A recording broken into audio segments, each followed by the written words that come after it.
13,200 yen. May pirma pa. At ano ba to? Toyota GR01 Hybrid. Pogi.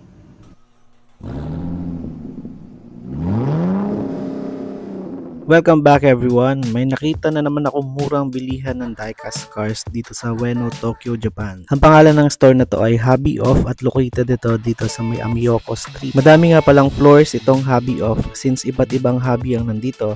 Pero kung diecast cars lang ang habol mo, pwede ka nang dumiretso sa 5th floor. So yun nga, pagpasok ko ng 5th floor, bumungad sa akin yung maraming options ng diecast cars. Pero napansin ko karamihan sa kanilang mga binebenta ay mga unsealed na. Pero pogi pa rin naman, gaya nitong F1 model ng McLaren Honda. Meron din silang mga Tomica models gaya nito, pero I think pricey ito para sa 9,900 yen. Ito pa yung mga ibang diecast models from Tomica na naka-plastic na para hindi na masyadong magasgasan. Pakipost nyo na lang yung video kung gusto nyo makita yung details ng bawat model at para makita nyo na rin yung price. Ayan, kung mapapansin nyo, majority ng mga naka-display dito sa Hobby Off ay mga old models. Bukod sa 164 at 118 ay madami pa silang ibang scales katulad nito.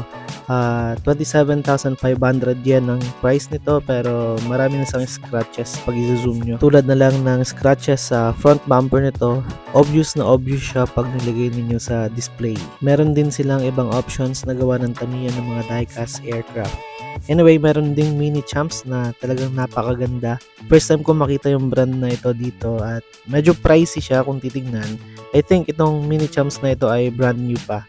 So, sealed pa yan pareho. Yung scale pala nito ay 143, pero I'm not sure. Pero mas malaki siya ng konti sa 164, so most likely 143 ngayon. At ito naman yung Carnel, 6,600 yen. Ito siguradong 143 scale siya kasi nakalagay sa kanyang price. Pogi din itong Spark na 7,700 yen, pati itong 8,800 yen. Nga lang hindi ko masyadong ma-videohan dahil nakatakip yung kanilang price sa mismong diecast model. Ayan, pause nyo na lang yung video from time to time para mas makita pa ninyo yung details at pricing per model cars.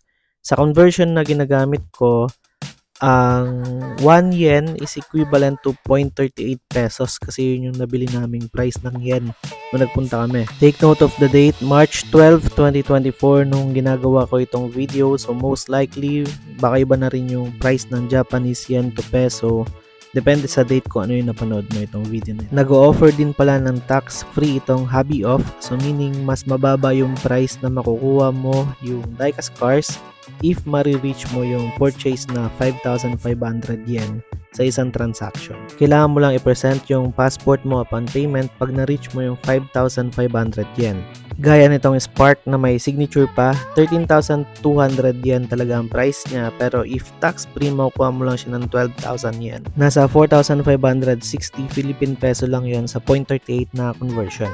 Meron din naman sila mga mas murang options katulad nitong hawak ko na to. Meron silang color coding, so white, orange at saka pink na packaging. So 110 yung white, 220 yung orange, 330 yung pink.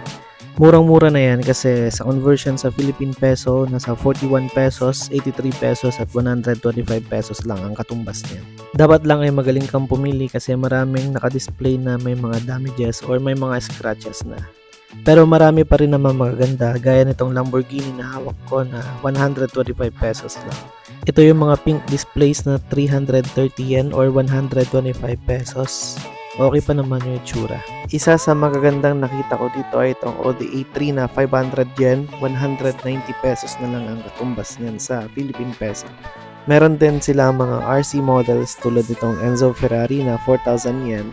1,520 pesos lang yan sa pera natin sa Pinas. So, ayun nga, ito yung mga diecast models na nakita ko sa Hobby Off. Located ito sa Amiyoko, sa Ueno, Tokyo, Japan.